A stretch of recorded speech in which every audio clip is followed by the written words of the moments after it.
Welcome back to the deep dive. The energy is definitely shifting, the coffee is brewing, and I really hope you are ready because the timeline is officially compressing.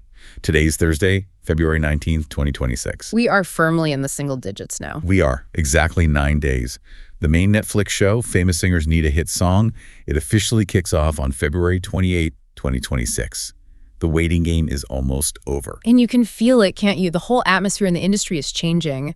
A few weeks ago, it was all this general excitement. Now it's this very palpable kind of industrial anxiety. Yes. We've been tracking the macro data for weeks, but today feels like we're placing the final, maybe most crucial piece of the puzzle on the board before the cameras actually start rolling. Absolutely. It feels like the calm before the storm, but, the air pressure's dropping.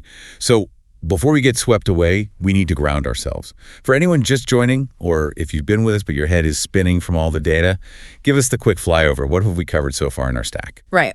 Let's orient ourselves. We've analyzed two major components. First, we did a deep dive on what's next with Gwyn Dorado, looking at her whole trajectory from, child prodigy in the Philippines to a survival show finalist here in Seoul. Okay. Then we moved into the hard numbers. We broke down the win score formula, which is that statistical model for predicting what kind of song actually breaks through in today's market. That formula is still haunting my dreams, by the way. Just the complexity of calculating a hit. It's wild. It is, but it's necessary context. Because today we're taking those two things, the artist and the math, and we're applying them to that third chaotic variable, the producer. But first, we have to give a massive shout out to you guys, our listeners. The comment section has been absolutely on fire, and you are keeping us honest. We love the engagement, and we actually need to make a correction. Yes, and this is a really crucial distinction for the narrative. In our excitement last time, we might have implied that Gwyn Dorado won the whole thing on Sing Again 4. We got a little carried away. We did. So to be precise, she was the first runner-up. She didn't take home the final trophy. Right. But, and this is what listeners were pointing out, which is so smart. In the world of these shows, sometimes runner-up is actually the better spot to be in. Oh, absolutely. We call it the Adam Lambert effect. Yeah. When you win, you're often contractually bound to a very safe, specific path.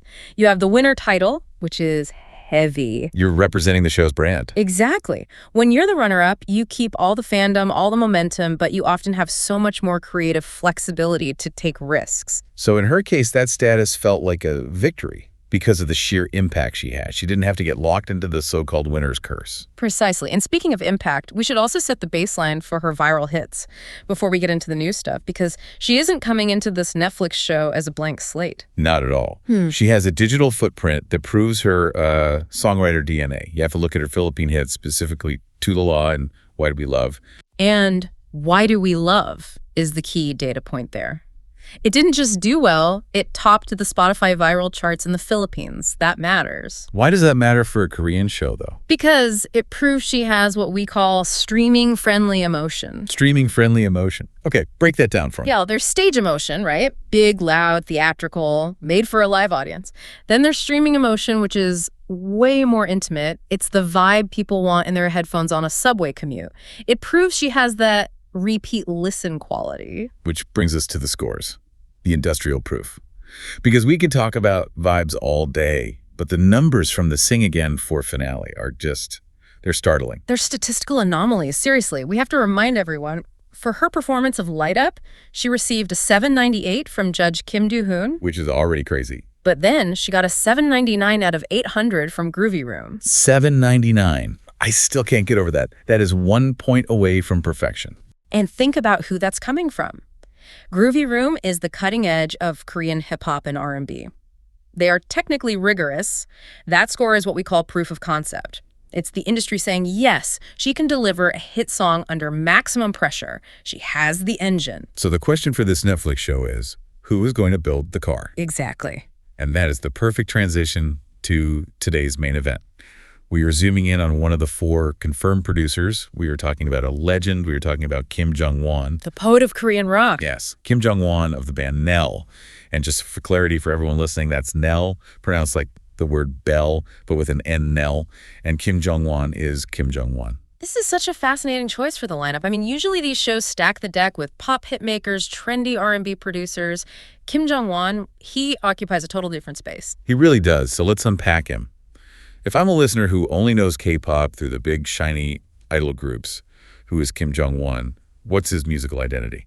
Okay, so if mainstream K-pop is a sunny day at the beach, Kim Jong-wan is a foggy walk along a cliff at 3 a.m.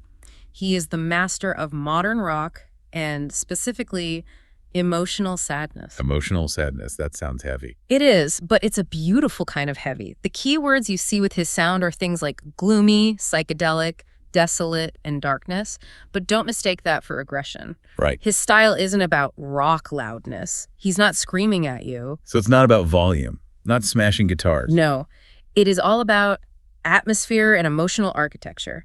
He builds these sonic spaces that you feel like you can step inside. It's immersive. He uses space and silence just as much as he uses sound. And what's amazing is that he has this legendary status as a kind of stealth producer for idols. You wouldn't think the Desolate Darkness guy would mesh with the world of K-pop, but he keeps doing it. That's his superpower. He brings a gravitas that idols crave when they want to be seen as artists. Okay, so let's look at the evidence. We have to talk about his work with Taeyeon. Taeyeon. And that's pronounced Taeyeon for everyone. All right, Taeyeon. They worked on the song Time Lapse. Time Lapse is a masterpiece of mood. If you listen, it doesn't start with a bang. It starts with these quiet electronic pulses, like a clock ticking. It's so reserved. But then it just swells and grows into this massive emotional climax. He gave her a texture she hadn't really explored before. I gave her a rock anthem disguised as a ballad. That's the perfect way to put it. And then you have his work with RM of BTS on the song Everything Goes. That track is therapy. It really is. It is. It's built on this hypnotic loop. And the whole song is just this mantra, this too shall pass. It's repetitive in the best way. It forces you to slow down and just breathe. And we can't forget the collaboration with Agust D, or Hugot, on Dear My Friend. It seems like when the biggest stars in the world want to get real, they call Kim Jong-wan. They call him when they want to be vulnerable, when they want to strip away the choreography and just speak. So now we have Gwyn Dorado, and that's pronounced Gwyn Dorado. Gwyn Dorado. She walks into this show. If she gets paired with him, what does that sound like? It's not going to be a bubblegum pop song, obviously. Definitely not. If Kim Jong-wan builds an architecture for Gwyn, it is going to be the cinematic and dreamy path. Okay, paint the picture for us. If we're in the studio, what are we hearing? Okay, close your eyes. Imagine clean electric guitars, but they are just drenched in delay and reverb. That wet, echoing sound. Exactly. It trails off into the distance. Then you have these synthesizer pads that move like fog across the floor. And the drums, they enter late, maybe 2 minutes in. But when they hit, they are heavy, deliberate. We call this sound a film score with teeth. Film score with teeth. I love that. It implies drama, but with a bit of an edge. And the vocal strategy here is key. A lot of producers would look at Gwyn and say, okay, huge voice, let's make her belt high notes for 3 minutes straight. He won't do that. No way. He's going to restrain her. A smart version of this track avoids constant high notes in favor of one single engineered moment. A timestamp where the track just opens up, the guitars crash in, and she delivers that one line that just tears your heart out. It's all about the dynamic range, the contrast. Exactly. It's the contrast between the whisper and the scream. If you scream the whole time, the audience goes numb. If you whisper for 2 minutes and then scream, the audience breaks. So do we think she can pull this off?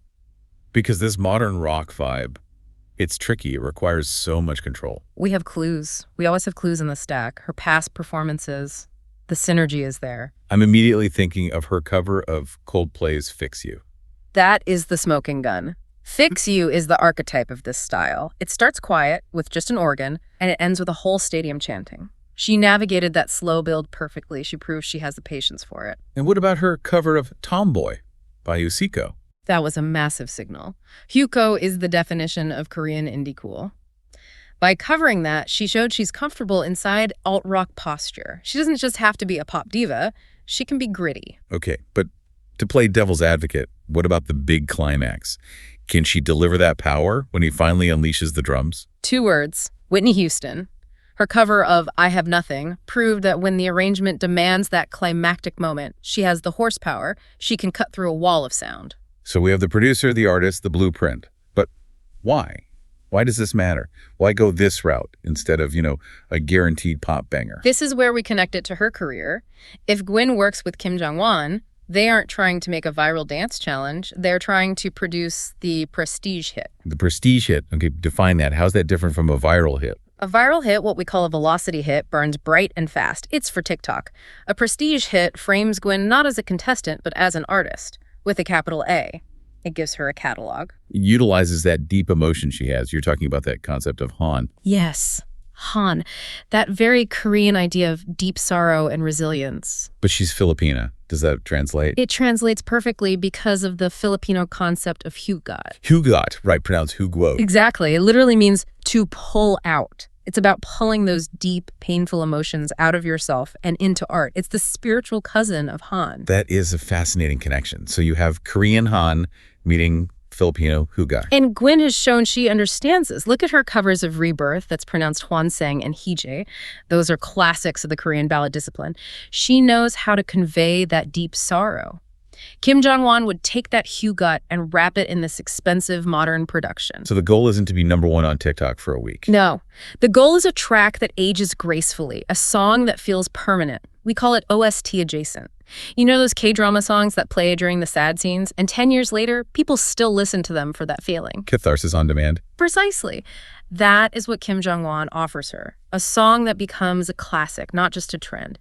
Longevity over virality. It's a really compelling argument. The collision of his modern rock atmosphere and her powerhouse vocals, I mean, it feels like it could be actual magic. It feels like the moment she could stop being Gwyn the contestant and start being Gwyn the artist. So as we wrap this up, we're left with a pretty stark strategic choice. On one hand, the fast-paced world of social media hits. On the other, this atmospheric, slow-burn rock ballad. And that raises the most important question for you to think about. In an attention economy that is driven by 15-second TikTok clips, these velocity hits, is the smartest move, actually, to go in the complete opposite direction. To zig when everyone else sags. Can a 6-minute, slow-building, atmospheric rock ballad be the anti-algorithm hit that actually defines her legacy? Sometimes the only way to stand out in all that noise is to whisper. That is a thought to hold on to. Sometimes the whisper is louder than the scream. We are counting down the days. February 28th, famous singers Need a Hit Song premieres. We will be watching, and we know you will be too. Tune in next time as we continue the countdown. Thanks for listening.